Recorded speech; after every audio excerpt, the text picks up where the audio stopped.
with data continuity.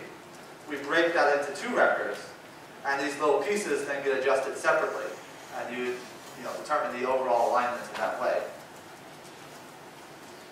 So reasons used for breaks, record gaps. So if the record, if you have a time series but they stopped measuring it for a year or more, we consider that two separate records once they return. I want to actually mention, this is the most statistically significant source of inhomogeneity. Is that, of the things we've looked at, people stopping their record and starting up again, it seems that they almost always don't do the measurements consistently after they start up again. Station moves, document changes of station time of observation, and also we have a detection for empirical changes in baseline at times when we don't have any metadata, but still looking for things that are large shifts. So we find that there is evidence for an empirical break. Roughly one empirical break we can find for every 12 years of record in the typical case. This is somewhat smaller than what NOAA has reported, which is discontinuity every 15 to 20 years. But you really have to look at the fact that if people are measuring weather for decades or centuries, it is very unlikely that they have done it consistently. And I may offend some measured people by saying this, but there's a lot of drift that happens. After scalpeling, our records are short, and we're designed to work with small records. Okay, in addition to scalpeling and intriguing, we also have in our analogy framework processes that look for outliers, that compare the local interpolated field to the temperature record and say, is this fluctuation more than a certain probability from what we expect? And if so, we are de-weighting those points. Similarly, if you have a temperature record that's given to you but just doesn't agree with its local neighborhood, doesn't agree with the local interpolation you would get at that place, we have procedures that automatically detect this and reduce the weight. I've shown here one that's positive, which might be associated, for example, with very local urbanization. There's no reason why it necessarily has to be positive. There are certainly very negative. Rich mentioned the Japanese airports, which for some reason are very strongly biased towards cooling as compared to other Japanese stations. And identifying these things is part of what the analysis does automatically. Lastly, I want to talk about the uncertainty assessment, which I imagine is very important to many of you. Rather than assigning an error bar to each datum and each analysis step, we measure the statistical consistency of our data and its spatial completeness.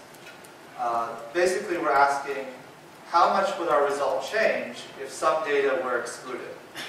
And how much uncertainty occurs because some regions aren't sampled?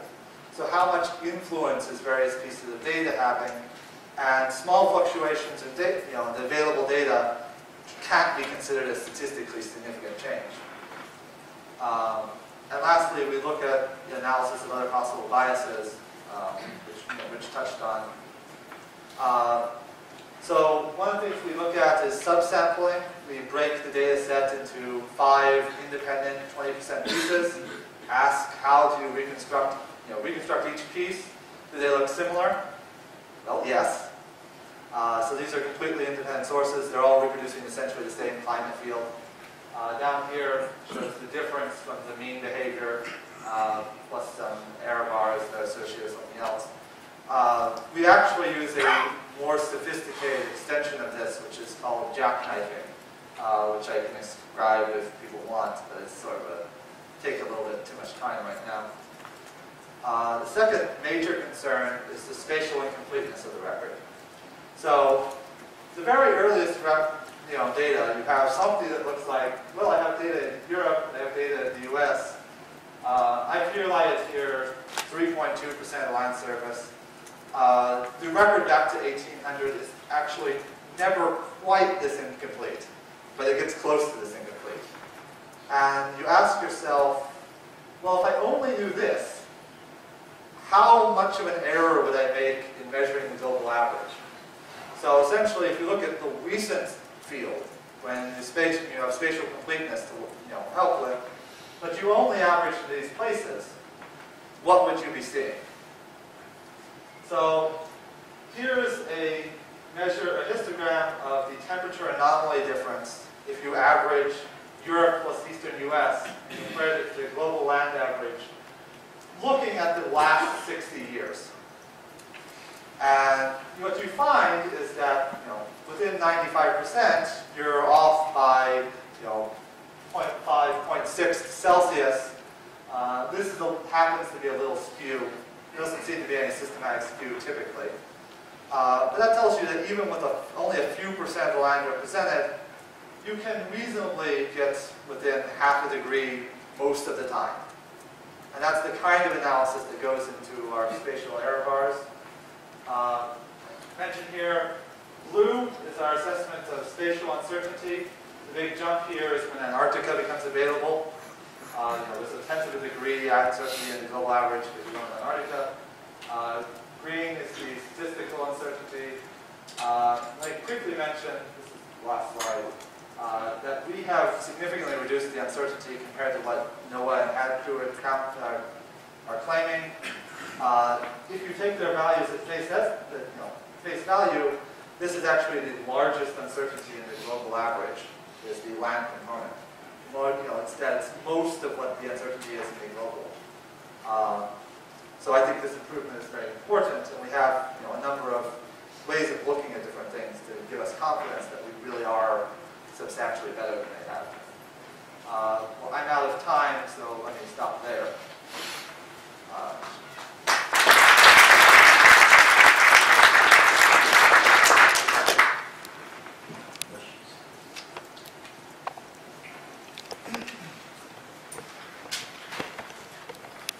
Thanks, Ross Salvage, University of Maryland. Thanks for a good talk. My question involves the ability of kriging to pick up variations in atmospheric flows. So the jet stream tends to work one of two ways, either meridional patterns where the slide before you had North America and Europe lit up, and there they would be representative of that entire latitude regime. But there's another flow pattern that's called meridional flow, where the jet stream tends to come down over New England and over Europe, and in that case it would be very biased. And I should add to this gentleman's question before about Tambora, to the previous talk, there's Rob Rue had a dissertation stating that that's what happened after Tambora. You had a greatly disturbed jet stream pattern. But my question for you is, how can your kriging sort of adapt to that, or can it pick that up? So, because we have this simple correlation scheme that it's a simple function of distance, we're not going to have the same amount of pattern recognition that something like an EOF process would have. So we're not going to be as aware of atmospheric structure. At the same time, that can help us because we're not assuming that the atmospheric structure in the past was quite the same as it is today, which is what gets assumed when you do those kinds of analyses. So we can pick it up to a degree, but I think the lesson from the spatial analysis is really looking at whether, I don't know what causes this dispersion, but it's getting the sense that that's the kind of range of effects we can see, given the features that we're able to resolve. Question. Peter Harbers, Harvard University. There's obvious reasons why you'd want to focus on the mean. Using a kriging technique, imputing the mean is often a really difficult quantity to extract, and there's been a variety of methods that have been developed for this expectation maximization and other things. I wonder if you could just say a few words on exactly how you're imputing mean values using this kriging approach. So I stuck some math at the end.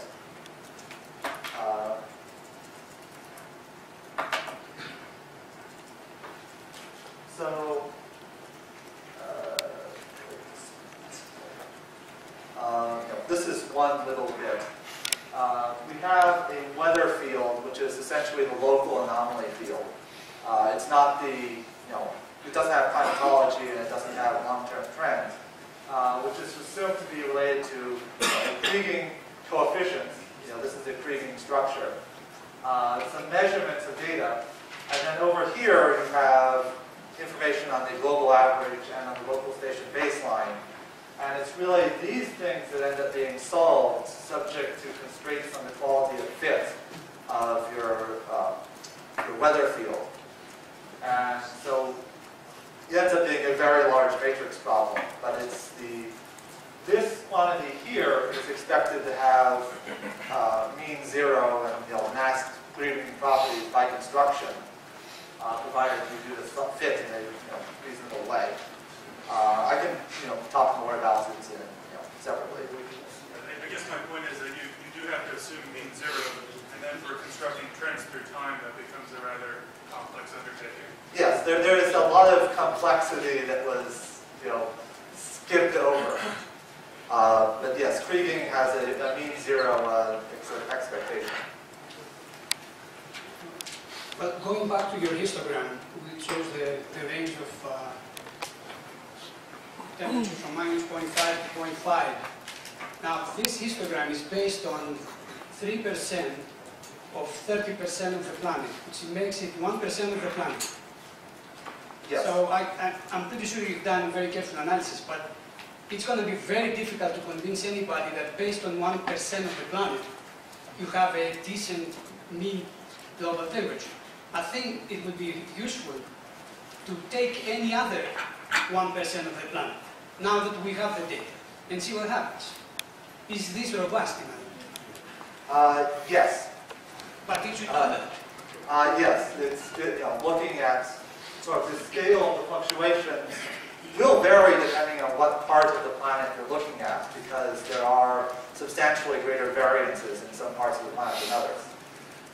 But the ability to take, I should mention that we are reconstructing global land average. So we are explicitly saying we're not constructing the ocean portion. So that's the 70% we don't think about. But thinking about where 3% or more typically 10%, which is what we had with back the early part, how well that does at getting at the land average is something we've looked at very consistently and looked at various different parts of the world. Which is really getting at the fact that the global temperature does seem to move with a good deal of consistency over large scales. Yes, a random question. If you look at the data from the United States, they show a strong cooling from the 40s to the 70s. But you don't see the same strong cooling on the global average. And so I was wondering, how do you deal with the heat ion effect outside the United States? So in Africa, in Asia, in South America, where the data, the information that we have is much lower than what we have from the United States. So it's not possible that with your technique, you are essentially mixing in those regions the good and the bad station, and you are still keeping a little bit of urban heat island in your averages. Yes, so one of the things I mentioned, one of the things I had on the slide where I talk about was this bottom point, look at the impact of their possible biases. That's really something we want to look at by looking separately at data sets. Rich mentioned the construction, that you can label sites by whether they're urban or rural, and do an analysis for the different populations and say, are they different results? If you had a rural set that was cooler or warmer than your urban set, that's saying that there's some bias that's not being captured by the kinds of analysis that we've built in here. And that would require us to add an additional, some sort of structural bias error to our estimate. The current result is that there does not appear to be a residual urban bias, at least at the level of global. It's possible that there's some regional effects. We haven't actually looked at the regional observation yet. Last question. Please don't take this as a comment made by somebody who is familiar with what you've done. A blog comment. The top comment was that you can't make a silk purse out of a the era of Assad, and saying that the data is the data, and it's bad, and you can't get around that. Now, I understand that you have pointed out, by the way, in Australia, that the Melbourne record, I think it has 4 different locations over the 150 years it's been accounted for. And different urbanization, different altitudes, and you split all that, I know that. So perhaps you've done a far better job, but at the end of the day, how does your silk purse compare with the NASA silk purse, where they've done land-hooded data? What are you finding out that I can look at that data and say, even though you've done a very, very careful analysis, this is new? So at the end of the day, I think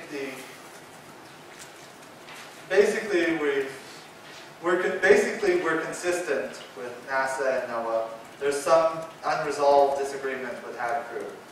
But what we've done is narrow the error bars quite considerably, which is important because this is a major portion of the uncertainty in the global reconstruction. And also extend the record in what we think is a reasonable way. But in terms of revolutionary results, we're basically the same. What you estimated before for global warming is basically what we see as well. All right, let's thank the speaker again.